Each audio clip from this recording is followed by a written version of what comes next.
Okay, hello everyone. Welcome to the Greenfork Food for Thought podcast. I'm Stephen Zabala.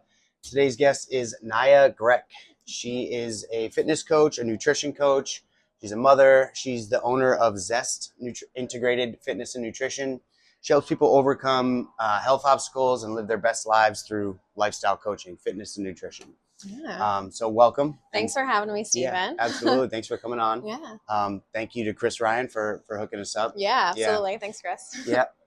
So tell me a little bit about yourself and like how you got started in the fitness industry and like what you do. Yeah. So I guess for me, it's kind of been a lifelong journey of, different things, and starting off with soccer and dance as a kid, and then kind of moving into like lifting, and I was in the circus for a little while. Oh, really? Yeah, I That's did like cool. a women's circus intensive and started doing, so I did like stilting and acro, and that's so what else cool. did we do? I love The that stuff. aerial fabrics, and yeah, so it was really fun. So I did that. I did the aerial fabrics for a while, but then moved to New York and just didn't really find a place for that. But we're like rock climbing and hiking and just kind of all the things, just fitness related, and as well as nutrition for me has been like a lifelong thing. So as a kid, I was always like, the meat was a thing and I didn't really want to be eating the meat. And so I kind of explored vegetarianism and, into my adult years of, exploring, being vegan and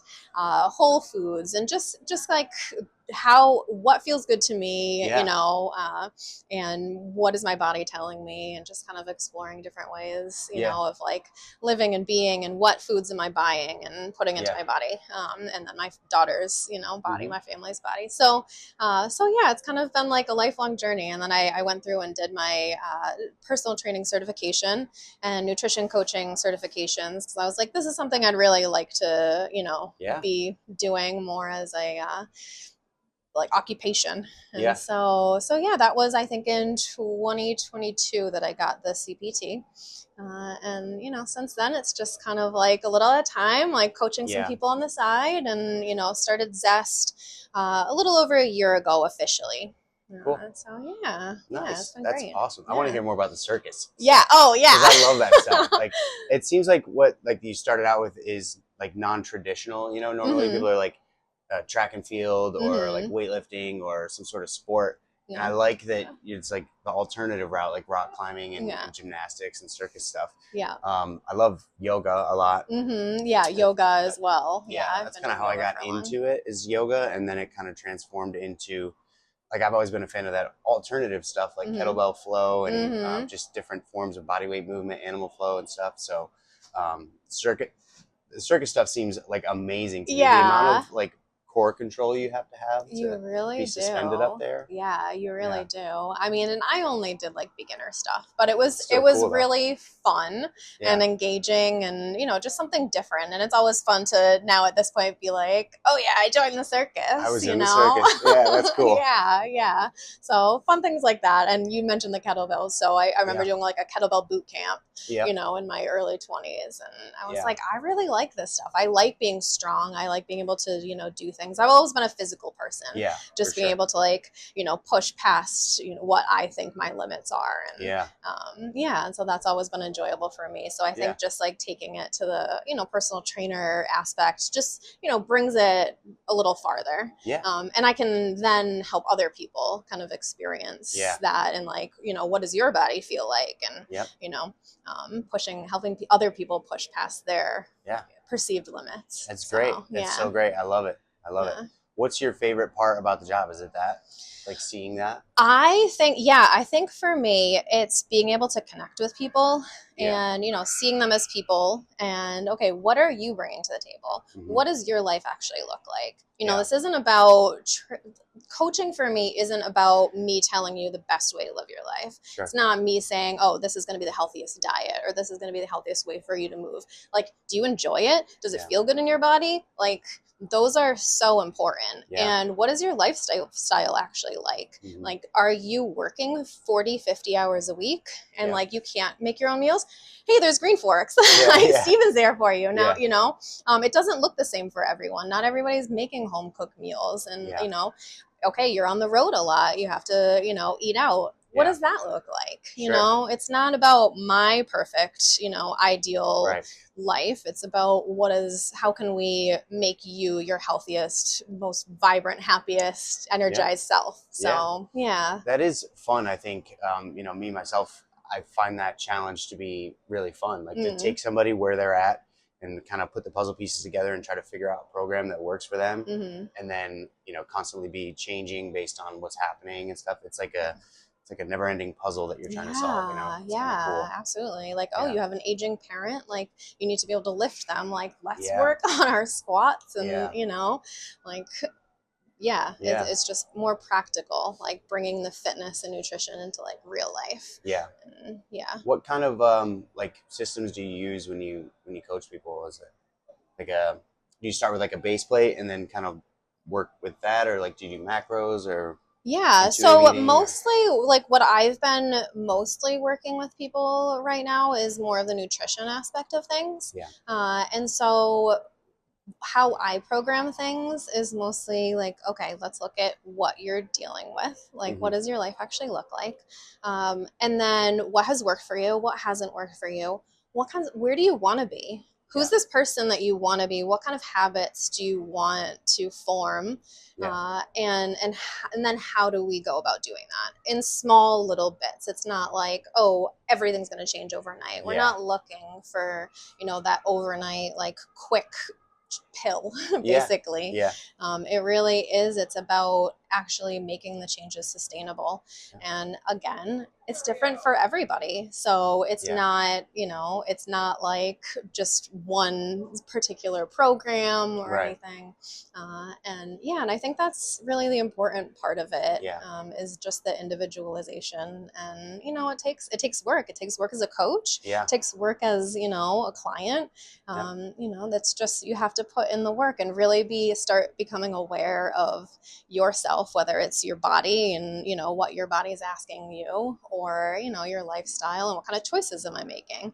And like, how can I make different choices? I like that. It is a process. It is a really long process, sometimes painstaking. So how do you feel about like goal setting and discipline versus motivation and stuff like that? I think goal setting is really important. So absolutely. I'll have people, you know, we'll talk about it. They're making their own goals, you know. It's like I can give ideas, but it's really client centered. You know, it's like, where are you at? What do you want to do with that? And then, you know, it's a conversation of how are we gonna make that happen? How can I hold you accountable? What do you need from me? And setting those goals and having the smaller goals to get to those bigger, you know, stretch goals to call them. So we set them up smart. They're, you know, sustainable, measurable, etc. It's just like, you know, how can we put this into words, and how are we going to make sure that you know that you're making progress, you know? And it's not just like a number on the scale, you know? It's like not all of these things that are just surface level necessarily. It's like, what kind of weights are you pushing? Like, how fast is your mile? How are you feeling? Are you sleeping better? You know? How are you feeling? Are you able to, you know, resist temptations that maybe, you know, a year ago, it was impossible. It felt impossible for you to resist, you know, or like in holiday season, you know, you have like holiday cookies out, and it's like, you know, are you able to just have one or two? Whereas, you know, maybe last year it was like, oh, the whole plate is gone, you know, that kind of thing. So it's just, there are different ways to measure it, but for sure. There's like mindset shifts that you have to work on. It's not just a number on the scale. It's not just like an appearance in the mirror. It's like that mindset shift, those little tiny tweaks that we make that, you know, really influence our whole life and beyond just our physical fitness, you know, or how we feel, like how we look at the world and everything too can be shaped by how we feel. Absolutely. You know, I think in my own experience, setting up these high lofty goals, it's good, but you'll find that, and you set up the smaller goals along the ladder, right? But that big goal is going to change. Like as you kind of progress up the ladder, so to speak, that big goal, you might not even want that at the end of the day. You know, after like 6 months of training, you'd be like, well, actually, I kind of like what I'm doing now. Maybe I want to go over here instead. or change that goal, whether it's if you started with a weight loss goal and now you started working out, you started running, and now you want to do a marathon. So you're like, I don't really care about weight loss. I'm switching. So, it is important to have goals, but just know that those goals can change. Absolutely. And they can switch. I found myself, as I've been getting older, like I was thinking about this yesterday, like I don't really like traditional like exercising too much anymore. Like I like to go in and just play in the gym and just move and feel good. And that's why I like yoga and the animal flow. And I was messing around with the landmine the other day, just like creating new things and moving, and my heart rate's jacked and like, it doesn't feel like working out. I'd way rather do something like that than do like 100 snatches in a row and like a shitload of burpees or whatever. Like, it's just not fun for me anymore. So like my fitness goals have changed so many times over the years that like, I think it's okay for that to happen. Absolutely. And like, it's really all about how you feel, with what you're doing. And it's important to check in about stuff like that. It's like, okay, am I still this person? Do I still want to be that person? And that's totally fine if, things have shifted and changed. And it's really just like checking in, like every morning, okay, how am I feeling today? Like, and what am I working towards? And just, being honest with yourself and aware of that, I think is, really important. And okay, you're enjoying like working with the landmine. Great. That's awesome. And like functional training is a really wonderful, form of fitness. And I think it's, it's beautiful, and like incorporating the mobility into it. And it's like, okay, especially as we age, joints start hurting, and, we're sitting a lot of times, people are sitting on computers and hunched over, and, and it's like, okay, how can we kind of combat that and enjoy it? Like, oh, my knees hurt. Okay, let's go swim. Do you want to go swimming? Is that something you enjoy? I don't, but like, if you want to, that's great. I think, making it not so boring sometimes. Like, I think physical therapy has a rep for just doing like, the most boring little like knee extensions or whatever over and over again, but you can spice it up. Like there's yoga is great because it does kind of do all these things that you're not really aware of, like the isometric training, the mobility training, the flexibility, the strength. So for me, that's why I kind of lean towards that stuff, because it's more bang for your buck rather than sitting there and doing like, just little extensions or whatever over and over again. Not as exciting. That's just kind of where my head's at these days. But what would you say that your favorite form of exercise is? My like favorite way to work out? Exercise. I really enjoy strength training. And kind of that higher intensity strength training. And so that can look different, I think different. I'm looking at maybe signing up for a Spartan. I'm kind of like, cool. I'm not a very competitive person. I like doing it for myself. I like pushing other people on, and like, oh, I'm going to try to, get as fast as you, or like, oh, you're doing that way, like maybe I can do that. Sort of in that way. But I think just pushing myself in that, more like strength and, cardio endurance and, so I would say that kind of stuff. I mean, I do love going to the gym and just pushing heavy weight, and, and not necessarily in like a sort of HIIT fashion or, the higher cardio sort of way. But it just feels good to do that. And I actually I did 75 hard. Oh, yeah. And so I started that in September. I finished on Thanksgiving, and congratulations. Thank you. So that was really great. It wasn't, I felt like I was sort of cheating, because a lot of the things I already incorporated into my life. It's, eating well, no alcohol, like workouts. And so my second workout of the day was it had to be an outdoor 45-minute workout. So I would say like 71 of the times it was an outdoor walk. And so that got my body kind of primed for running. And I started at Orangetheory Fitness on Thanksgiving because they were open. I was like, oh, let me go try a class. And so that was the day that I started running. And now it's been, I don't know, about a month or so. And I'm like, okay, like now I'm a runner. I'm in my running girl era. That's awesome. That's great.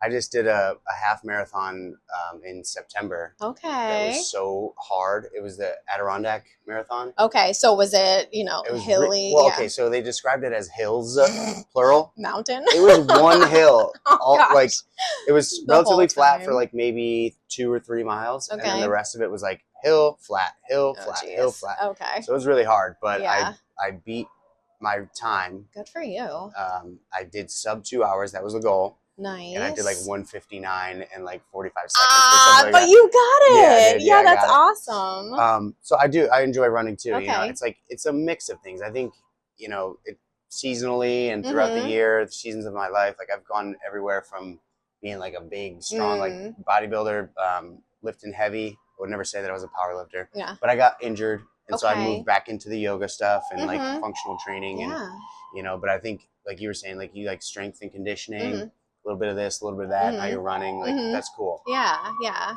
Mix it up. Keep it fresh. It's like, you know, you could get stuck in one thing. And I like to, I don't know if you notice by all of the activities that I've done over my life, it's like I like to keep it fresh and, you know, do new things and challenge myself in new ways. And I don't think that I will ever just be the person who does the one thing forever. And, you know, I'm not going to be like somebody who focuses on ultra marathons for, you know, 20 years of my life. Like, that's just not me. And I will totally support anyone who is into that. But I think like, you know, there's something to be said for people that just do that one thing, whether it's like powerlifting or ultra marathoning or whatever. Like, that's awesome that they can do that. But there's so many cons to that as well. Like, if you just run, you're neglecting your mobility and you're neglecting all these other things that make you a well-rounded person. And I think you think like I think, holistically, right? Yeah, like absolutely. How can I eat all the things I need to? How can I move my body in all the ways that I need to so that I can just function at my highest level as a human being? And to me, that's like, you know, the most important thing. Really, is just being happy or being healthy and therefore being happy because of it. Absolutely. You know? I see these like memes of these old, you know, 90-year-old women like busting it out on the dance floor, and I'm like, that's what I want. You know, I want to be moving well and feeling good into my, you know, whatever that looks like, whatever age that looks like. But just, you know, kind of it's going to change. I'm not, you know, opposed to aging, let's say, but, you know, kind of being ahead of the curve and I'm not like combating the clock, but you know, just kind of, it's like, okay, I'm going to work on, I know that I'm aging. So working on, you know, bone density, what are the foods that I'm eating? What kind of minerals and vitamins am I missing? What should I supplement? You know, and just being aware of that. And resistance training is huge for that. Mobility is huge for that. You know, if you see my like, I think people call it like an Asian squat, and not to be like, you know, I think it's PC, but like, it's really just, it's like, okay, you got a good squat and, you know, your hips are mobile, your knees are mobile.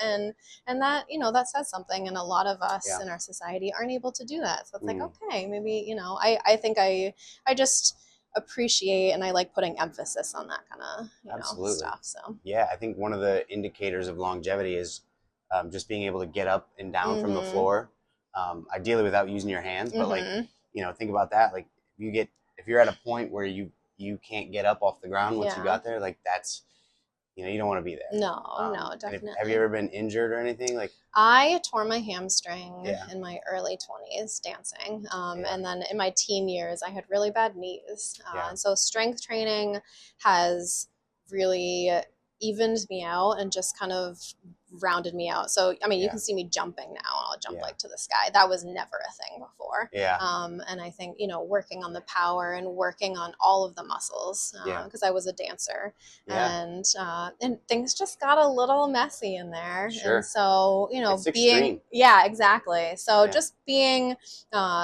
aware of, you know, like trying to fix that, I guess. And just, okay, like this is where I'm at. Whatever. At that point, I was probably 15. It's like, I don't want to be the like 20-year-old who like can't walk up the stairs. So just being intentional about, you know, what kind of training I'm doing and what kind of things I'm doing and asking of my body. And okay, let's kind of like backtrack on this. And so honestly, like being, you know, like I'm, you know, late 30s now, and it's like I'm healthier and, you know, more active, and my body feels better than, you know, it has ever in the, you know, history of my life, except for, you know, maybe like under 5. Sure. Yeah. So well, you're not doing those like extreme things that you were before and pushing your body in that one way anymore. But I think it takes an injury. Well, Dr. Payne, this guy, I call it Dr. Payne, it really like awakens you to, okay, maybe I need to slow down with what I'm doing, and just reassess and kind of work slowly. Because I feel like for myself, and I see a lot of people like this at the gym, they want to make these huge jumps in their fitness and try these crazy things. And it's like, you're going to get hurt. Like, you know, when I was younger, I used to, and when I was first getting into training, I would push people a lot. Like, oh yeah, let's throw 20 more pounds on the bar. You got this, you can do it. And now I'm much more reserved, and I work with a general population. And, you know, we're at the end of a strength phase, working our way to a 1 rep max at Battleground. And, you know, people will ask me, and I'm like, you know, make very small adjustments, very small jumps in your weight, because to me, okay, you can back squat 300 pounds, like good for you, but you still have to go to work the next day.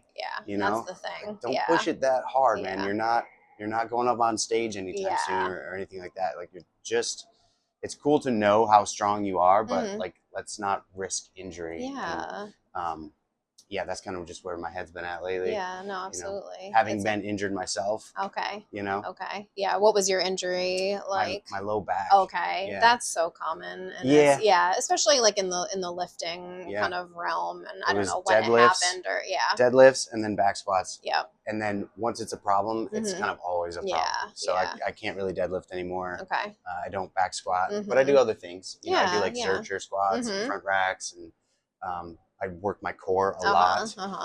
Super important for your spine and your lower back health. Exactly. Yeah. So like I said before, it's just like more functional training and trying to keep that fun. But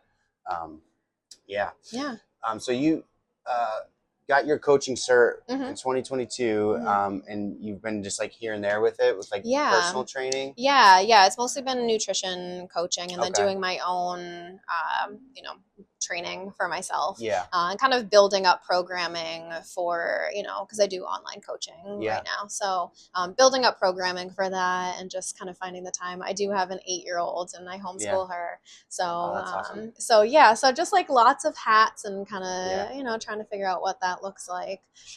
But you just got a job. I just got a job. I was hired on as a coach for Orangetheory Fitness. Congratulations. Thank you. That's awesome. That's super exciting. I've been training online for the past week, and I just did my first in-studio training this morning.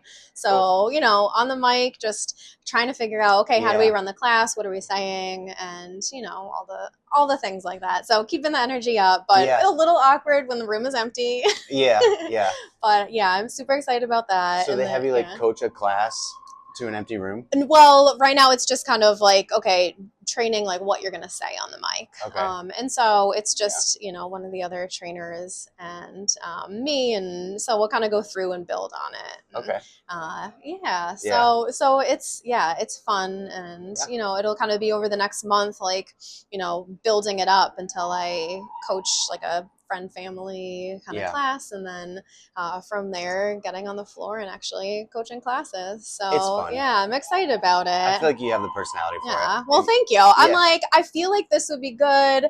It's funny because I've shifted a lot from kind of where I was as a kid. I was very shy and reserved, and you know, now I'm like, I just want to connect with people. Like, who are you? And like, tell me about yourself. And, you know, community is really important to me. And, you know, I'll bring my daughter to the gym, and she's just like, Mom, like, can we go yet? And I'm just like chatting, and I feel more, you know, my grandmother is like a chatty. She's, you know, she was like Deacon's wife. And I'm like, oh, actually, I'm much more like you than I thought I ever was. And so I'm kind of like owning that part of, you know, my journey. And that's great. You know, you genuinely care about people and what they're going through, and you want to help them, and that's what makes a great coach. And I just think, you know, when you have the the music bumping and the energy. I like Orangetheory because of the lights. Yeah, Like, I've been loving it's like that. a party in there. That's what I was thinking. I was like, this is more like the nightlife than like the fluorescent lights of like the daytime. Yeah. Like I feel like we all kind of can like feel a little more comfortable and you know. Yeah,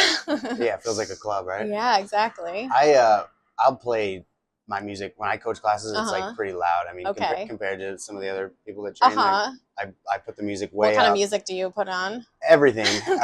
I get some crap from some people, but like, nobody can like everything. Yeah, right. Like, you can't please everybody. But I'll do like EDM, like pumping. Oh yes. I'll do like hip hop.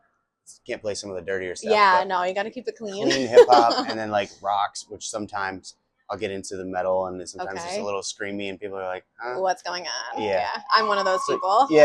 Like, what are we doing? I have to tame my tastes down. It's funny because the Spotify Wrapped. Yep. I was looking at it, and I was like, this is not representative because I use Spotify for the gym. And it's like so it's all your like gym stuff. Yeah. But group coaching is really fun. It allows you to connect with a lot of different people and help a lot of different people. I started with personal training, and then wasn't till I actually moved back to New York that I got into the group training. And at first it was like it was a little nervous, but then once you get going, it's so much fun. Yeah. I remember it's funny about the mic because I taught a primal flow, which is kind of like animal flow yoga, kind of flowy movements at the YMCA, and they wanted me to wear one of those mics. And I'm not a microphone guy. Like, that's just not me. I would rather yell, and I can yell, and I will. Yeah, you can project it for sure. But the mic is like, I don't know. Yeah, it feels a little different. It's weird for me. It definitely feels different. Yeah. Like, what do I sound like? Yeah. Am I squeaky? Yeah, but it's fun. Like, I don't know. I say weird stuff all the time, and I'm just like goofy, and it allows me to be motivational, but like funny. You know, you come into your sense of how you like to be, and if I'm there for 5 hours a day, it's like I'm gonna have some fun while I'm doing it too. I'm gonna play the music I like and have some fun. Absolutely. And I think that's important. I think that the clientele will react to that differently, whereas if you're completely scripted and you're just kind of like being like somebody else, or what kind of like a certain company wants you to be like, it's like it doesn't feel the same. And it's important to be yourself and be able to obviously like filter yourself maybe in certain ways, but it's still like okay, you can be you. Like, people sense that it's genuine. You're showing up, you're interested in them, you're interested in their goals and what they're looking to do, and also enjoying yourself. It's like you got to bring the energy. Yeah, exactly. My one friend calls it enter trainer. You're an enter trainer. Yeah, I like that. I like that. Yeah, I should I'll let you know about this group that he has together. It's like a coaching group. Okay. So if you're interested, that would be great. I'm like, I'm just super interested in like learning, okay, what are the tips and tricks? Cause like, I will fess up, like I'm new to this. I want to learn, like how do you do it? What do you know? Like, what have you learned over the years? Those sorts of things. It's just like, how can I make a bigger impact on people and, enjoy it more myself? I think a lot of it is practice, of course, but exactly. I was just going to say it doesn't, you can take that NASM cert or whatever cert you take, and that gives you a little bit of information, but give me somebody that like really cares about what they're doing. I mean, you've been in fitness, you've been in workout classes, you know how to do a deadlift, you've heard it coached a million times. Someone with a good personality that can explain the things pretty basically. I'll take that over somebody that like really gets into the nitty gritty science of everything, because especially in a group class, like, you don't have time to break everything down. No, and nobody's gonna like pick up on that. Nobody needs to know all of the specific muscle groups and like like so you just give good cues, whatever cues or feel authentic to you and that work for you, and those evolve over time. And what I really enjoy about it is like we were talking about that puzzle of like solving for individual clients. Okay, yeah. When you see like the same groups of people come in all the time, you get to know them, you get to know how they move, you get to know their limitations, so you can like modify certain things for them or just kind of be able to push them knowing where they're at. And so it's while it's not as involved as like a one-on-one client would be, it's it's just fun to do that for so many people. Yeah. Well, yeah, and especially if you know like who's coming into your class, and you know what kind of things, like, oh, what are they going to need today? And, you know, being able to like touch them in that way. And then have it also in the group environment, which I think is like very motivational. Versus, you know, just kind of the one-on-one, and maybe, you know, you get a lot of personalized attention, but it's not going to bring the same sort of energy just because of the setting, you know.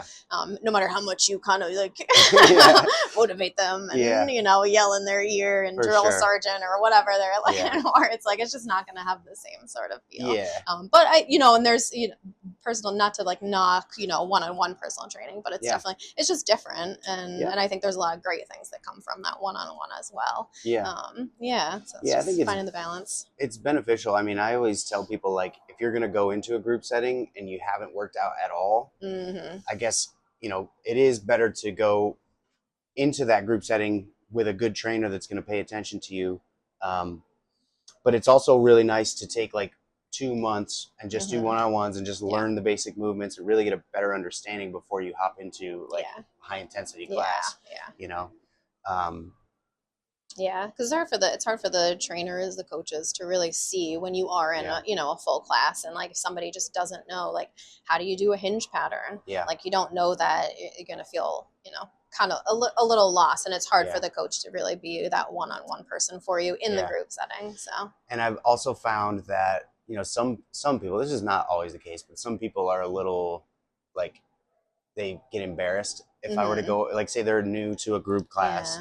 And I'm like paying special attention to them, and I'm trying to teach them what to do. They're like, okay. Like, I got it. Listen, leave me alone. Leave me alone. But I'm like, you don't get it, and you're gonna hurt yourself. No, so like, I gotta do this. You know, I hate to do it, but I have to. There's a lot of those interesting little nuances about being a coach that are fun. Absolutely. So you had mentioned that you were vegan, vegetarian for a little while. Tell me about that. You just didn't like meat. I think, I don't know if it was like how it was prepared when I was a kid. I just, you know, I'm like chewy, and just, I was not, I was not a fan. And so I do eat meat now. I went vegan a couple of times in my life for like a year each time. And by the end of it, I was like craving meat, and I just felt deficient in a lot of things. So like, that's me personally. And my stance on like different diets, listen to your body, you know, like for somebody to preach, oh, carnivore diet or a vegan or vegetarian, and this is the best for everyone. It's like, just like anything else, there's no best for everyone. You know, I'm sure that there are, like, definitely, yes, there are certain things that are like better for the environment, and you know, like, oh, this feels better, you know, consciously, like to my conscience. And you know, so there's a little bit of that, but at this point, you know, my diet is definitely like whole foods. I don't really eat processed food like at all. You know, and by processed, I mean, you know, not like I'll eat canned food, and you know, it's like, that's still processed. Like frozen vegetables. Exactly. So it's been processed like from the farm to, you know, getting to my refrigerator or dinner plate or whatnot. So I focus on, you know, whole foods. I balance out my macros. I'm not currently tracking what my macros are, but I've done it for long enough. I have my specific meals. Like, I know that they're balanced. I know what kind of snacks I need to get. So I'll have like my nut snacks. I'll usually have like an egg a day, and just kind of make sure that I have all of those like boxes checked for the day, or at least, you know, over the course of a week. I kind of know, you know, where I'm at as far as like, okay, what might I need to supplement by like taking blood tests, and what's lacking in my diet. Do you do blood tests regularly? Not regularly, no. So it'll be like, you know, maybe once a year, kind of the standard at the doctor. You know, and they're like, oh, everything's fine. I'm like, well, my iron's low. Like, and it's like, oh yeah, that's normal for women. And it's like, well, not for like I don't think that's like, that's not acceptable for me. So, you know, I'll supplement different things, and you know, then as like aging, so I have like a, you know, Ferrozorb, it's like an iron one, and I started taking magnesium, and I'm dairy free because I can't do the dairy, and so I'm gonna have to figure out a calcium supplement. So it's just kind of like, I'm particular about, you know, what I eat, and I can just kind of from that I can track like, oh, this thing is like reacting to my body in this way. And so, you know, for me, it's like I want to feel really good. I'm not being nitpicky because I want to be a pain in the butt. Right.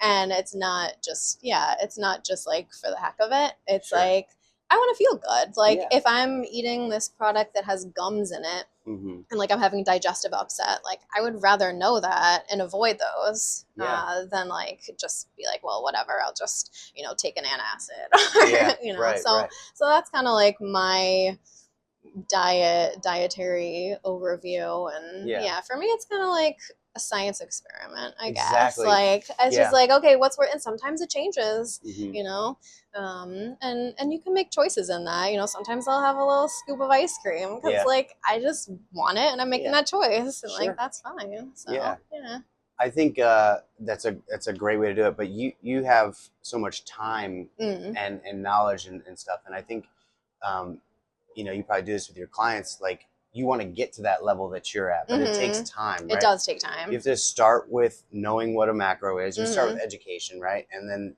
you know, get your macros and get your base level kind of figured out. And then, you know, over time you start to realize like, oh, that's what 5 ounces of chicken looks like, or that's what, you know, 3.5 ounces of carbohydrates. I only use those numbers because that's what I use on my meals. But, you know, you look at your plate and say, okay, that's about this. And then you kind of add it up throughout the day and you're there. You do that mentally, but it takes time to get there. Absolutely. Yeah. And that's why, you know, when I start with clients, you know, at the very beginning, I'll just have them eat what they're regularly eating and they'll track it. So we can kind of have an idea of like, okay, what do you normally eat? And then we start learning about, oh, okay, you know, maybe we'll dive into like, wow, okay, your protein's really low. So let's start with that first, you know, and like, what are some ways that you enjoy getting protein? And like, what does that look like in, you know, a recipe or a meal? Like, how can you add snacks to that? Or add more like protein heavy snacks? And how can we increase that slowly? In a way that works for you. And then, you know, we'll move on to the next thing. And so for like the way that I look at tracking, you know, some people are like, oh, like I don't want to do this. And I'm like, it's not a forever thing. It's really a tool to start learning and teaching yourself, because we're, as you know, a society, I think we're really out of tune with what our bodies need, what a normal plate looks like, what a healthy balanced meal looks like, and we just don't know that. And there are a lot of foods out there that are, you know, specifically engineered to make us want more. It's like, okay, you can sit down and eat an entire bag of like cheese puffs because they're, you know, genetically modified and like created in a factory so that you get that initial crunch. They melt in your mouth. They're, you know, high fat and high carb, and you could just literally eat the entire bag without even like knowing. So it's like, okay, what we're up against is a challenge. And, you know, I don't fault anybody for falling into, you know, kind of like the pits of, you know, the big food, let's say. And it's like, that's a thing. So let's become aware of it. And, oh, this big bag of Cheetos is, I have no idea, but like, I don't know how many calories it is. Let's say it's like, I was like 1,000 calories, but like, you don't feel it. And what kind of nutrients and how do you feel after? Like, okay, let's become aware of that. And then next time you have the choice, like maybe there's a different choice that you can make. And it might take a little while. And like, there's no, you know, as far as like my coaching perspective, it's like, I'm not going to guilt you into it. I'm going to tell you, I'm going to educate you and be like, hold you accountable. Like, hey, last time you said, you know, you didn't want to be making that choice and you decided not to get them and you decided to get these instead and whatever. And so we can walk through that and then, you know, celebrate the small wins of like, oh, I passed that aisle when I was at the grocery store. Like, yes. Okay. That's great. You know? But so it's... And I find that like over time too, when you do start to make those better choices and you get to a place where you feel good, and then you go and eat that bag of Cheetos, you're like, oof, that was, you know, that was rough. And I don't want to do that again.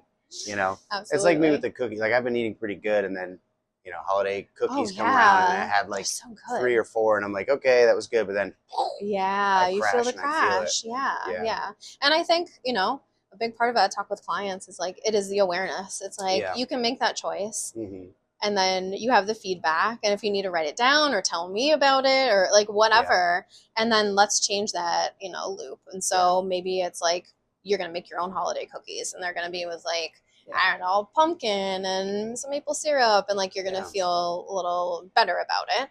And you don't need as many. Maybe we'll put them in the freezer, so you have to like take it out to warm it up instead of just like, oh, they're just in the cabinet, so I can eat a bunch of them at the same time. So you know, it's little things like that. Or maybe you want to make a batch of cookies and like you give most of them away and you keep, you know, like a handful, and like that's great. Like you can still participate and still enjoy, you know, the foods that you're eating, and you can make conscious choices about it though, instead of just being like at the whim of, you know, whatever unconscious decisions and like your stress from the day or, you know, whatever happens to be your habits of like, well, I walk through the kitchen and every time I walk through the kitchen, I get, you know, a chip or like whatever it is. I get home from work and I sit on the couch and I eat my pretzel sticks. Like, you know, it's not that like the chips or the pretzels are like the devil. It's just like, okay, just be conscious about it. That mindset shift, which you know goes along with just again time. You know, it's a patience, it's a waiting, it's a game you got to play every day, and it just takes a while. But you know, over time, you do start to feel a lot better. And then, like I said, you go back and do the same thing you used to do, and you feel a difference. You feel it. You don't want to do that anymore because you know. Okay, I get it. I hear. All right, so I do have a question that I ask everybody. And it's the last meal question. So we're talking about food. If you were on death row for any reason, and you got to choose whatever foods that you wanted, it could be like a whole table full of food, and drink, whatever you wanted, anything you wanted, as much as you wanted. What would be so good? I feel like there would have to be like an apple crisp. Because that's just like soft spot for apple crisp. With the vanilla ice cream? As far as like, I mean, no, I feel like you have to have like the warm apple crisp with the vanilla ice cream. I mean, at that point, it's like, I'm going to die anyway. Go for it. Might as well. What else do I really love? I feel like it would have to be something comforting, like chicken pot pie. I feel like that's coming to mind. It's just like creamy and you have the crust and I just made chicken pot pie soup. I bet that's delicious. What do you put in it? Is it like a noodle or potatoes? Okay, it's potatoes. Okay, because I'm thinking like I guess chicken pot pie would have potatoes in it anyway. But I'll do like a crock pot chicken pot pie. And put like little elbow noodles in it. Nice. I think it's supposed to have like biscuits on it, and I'm like, we're doing noodles. Any way to make it kind of cleaner, like you said before, like, you know, it's make your own cookies, make your own version of this thing that isn't so terrible. But if you're on death row, like, I know. I'm like, give me the biscuits. Exactly. More butter, more better. Oh, buttermilk biscuits. I used to make these really yummy buttermilk biscuits for like Thanksgiving. Yeah, those are good. Do you cook a lot? I do, So we don't really go out to eat much. I do our cooking. I like batch cooking because I'm not like, oh, I love being in the kitchen all of the time. But I do, you know, like I'll make our dinners and we'll have leftovers for lunches. And, you know, my staple these days has been like a smoothie for breakfast. Just because it's easy. Like this weekend I did make myself some veggies and eggs and some avocado toast. And that was really good. Nice. But, that was like me this morning. Today's like my one, you know, day off kind of thing.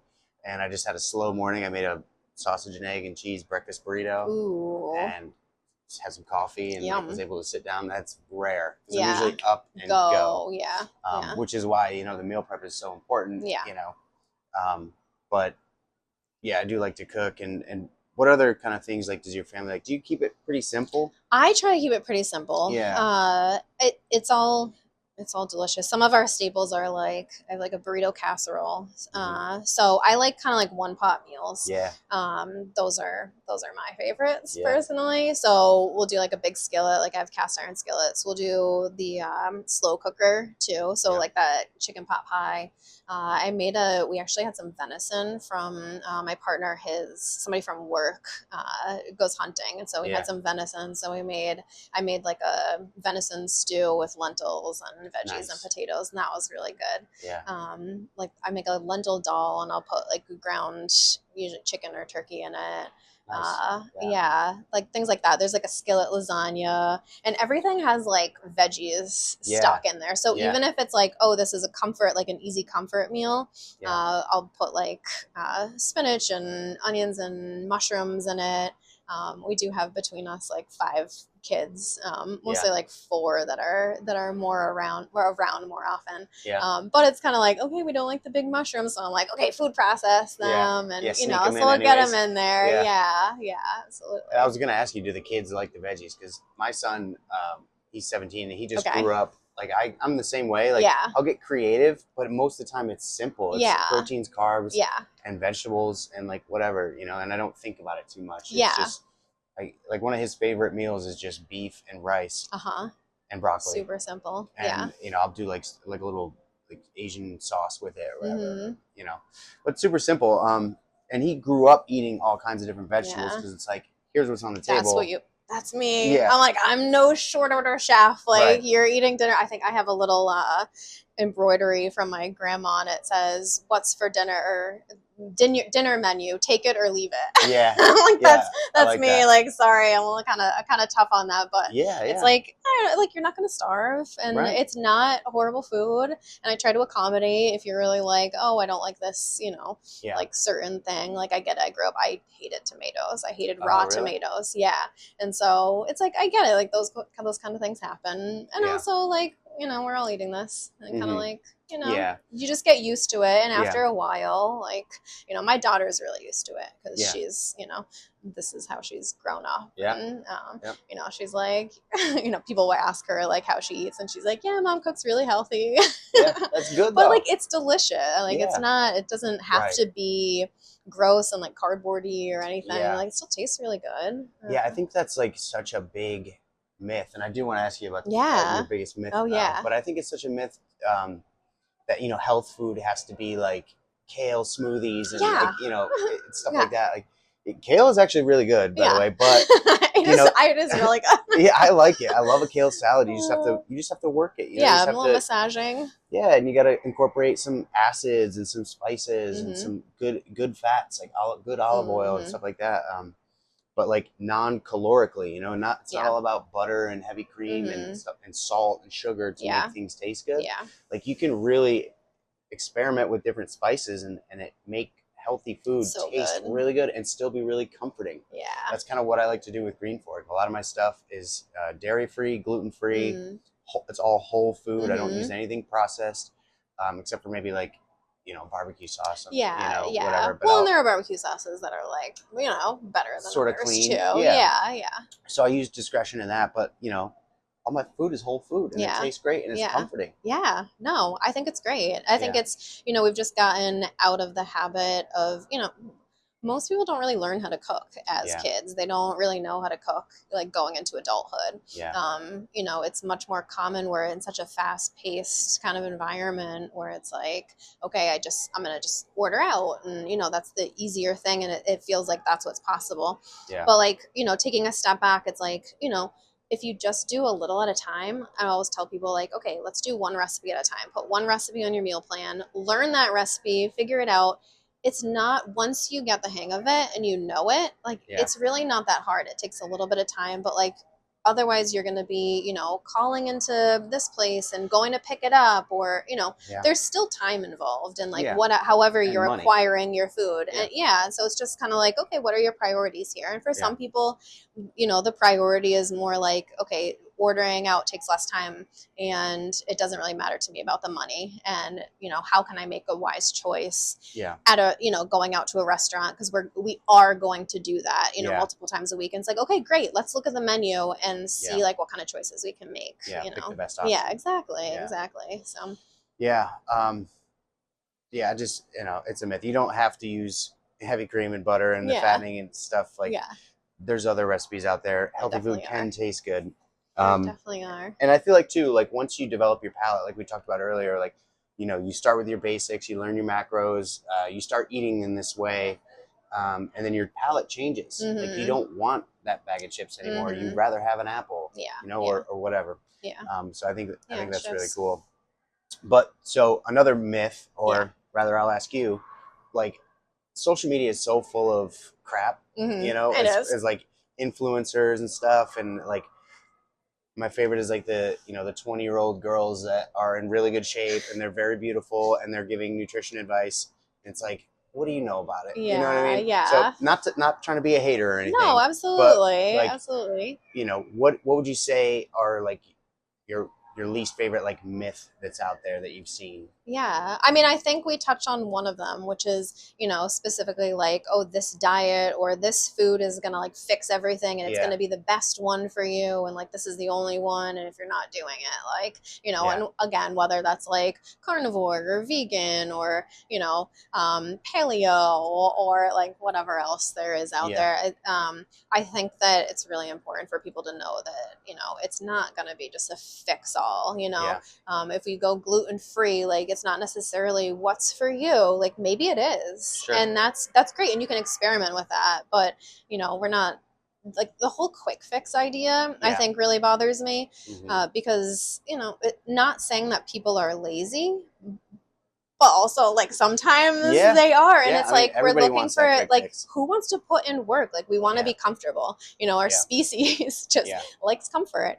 And I think that it's important to just know that there's going to be some work that goes into it. And if you want to figure out, what works best for you, and whether that's, like, a diet or a type of, exercise or, what your week looks like, it's like, it's going to be specific to you. So I really resist the, like, this is the best thing ever and like just eat chia seeds and goji berries and like you're gonna live until lemon you're water. 150 and I'm like, oh, okay. I get frustrated with that stuff. I'm starting to get more and more frustrated with the supplement industry because like I don't know if it's just what I see, my algorithm is pumping all that stuff, but like it's again these quick fixes like drink this and drink one of these a day and you'll lose 20 pounds in no time, or like you need this. If you're tired and you're unmotivated, it's like you need electrolytes. Like, no, maybe you just need sleep. Maybe you need a better balance in your life. Like, I don't know, the supplements are becoming the new medications as well. Absolutely. Yeah. Like, right. It's kind of like greenwashed in a way of like, okay, it's not a doctor prescribed medicine. This is natural. And it's like, well, not everybody needs that. Like, have you kind of looked into, whatever, your blood tests or like, what are you eating in your diet? And maybe, maybe you're not absorbing enough of things, or maybe there's something actually going on. And, and it's just actually diving into it and researching instead of, like off the cuff, just trusting whoever is trying to sell you something. And it's easy to buy into because they make it sound really good, and it's easy. It's an easy fix. It's like, okay, well, I don't want to be, deficient in this or that. And, I'm a woman in my, 50s and and so like, maybe I need to be doing this too. And, you don't want to like miss the boat and kind of that a little bit of FOMO. So supplement industry is definitely a big one for that. We're all trying to sell something.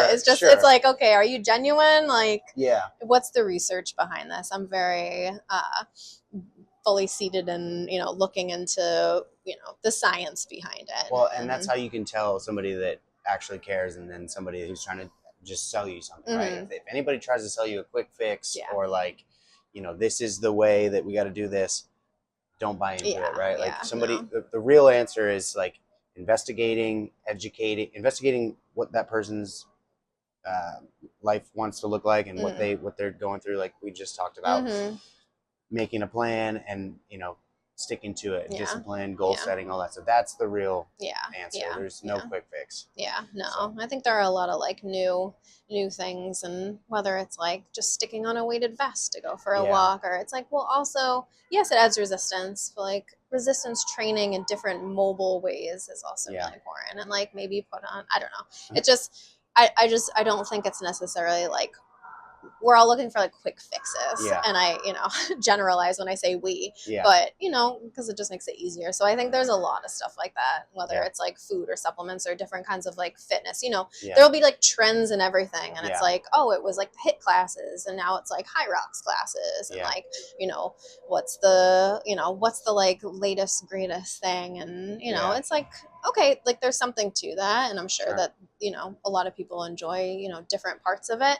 And then also, what do you enjoy? Like, what do you like? And that is gonna, make more of a difference than, like just the latest trend. So. Then hopping on the bandwagon. Exactly. Yeah, cool. Well, Yeah. thank you so much for coming on. Absolutely. I appreciate Thanks for great inviting conversation, me. great Yeah. insights. If people want to work with you or see what you're doing out there on social media or email or whatever, how can they reach you? Yeah, so it's Naiya at Zest Integrated Fitness and no, excuse me, it's Naiya at Zest. Oh my gosh, what is it? At zestfitnessandnutrition.com is the email. Okay. And then it's zestfitnessandnutrition.com is the website. Okay. And then I also have social handles. The Instagram is at live with zest. And then it has underscore between live underscore with underscore zest. There you go. Yeah, so I can send you those if you want to put them in show notes. Yeah, absolutely. And yeah, so. But cool. Perfect. Thanks for having me. Yeah, thanks for coming on. It's really great. It was great to meet you and have a great conversation. Yeah, keep up the good work. Thank you. Yeah. You as well. All right. Seems like you're doing good stuff. Yeah, I'm trying. We're all just trying to make this community better, right? Exactly. That's why we get into it. We want to help people. Yeah. And Saratoga is a great community. We've got a lot of cool people and a lot of cool people doing cool things. Like I like to say, this podcast, I've had a lot of just health and wellness people on in different areas. Massage therapists, financial planners, gym owners, nutrition coaches, fitness coaches, like everybody. Yeah, so I'm trying to really expand out and, just connect with people and show how we can work locally too, because I feel like local is really important. You can pay somebody from California to write you like a fitness program, or you could work with your neighbor and support your community. Absolutely. So I'm all about that too. Yeah. Community these days is just especially important, especially as it kind of dwindles out and we get so globalized and, it's easy to just kind of check out and, be on your screen and, you're interacting with somebody from Dubai or South America. Community is like a huge part of, your overall health and wellness too, like friendships and relationships and, super big. Not to discount that, but no, whole other aspect. Yeah, I know. Get me started on community. All right, maybe for the next time. Come on later. Absolutely. All right, thank you so much for coming on. Thank you, Stephen. Stay healthy, my friends.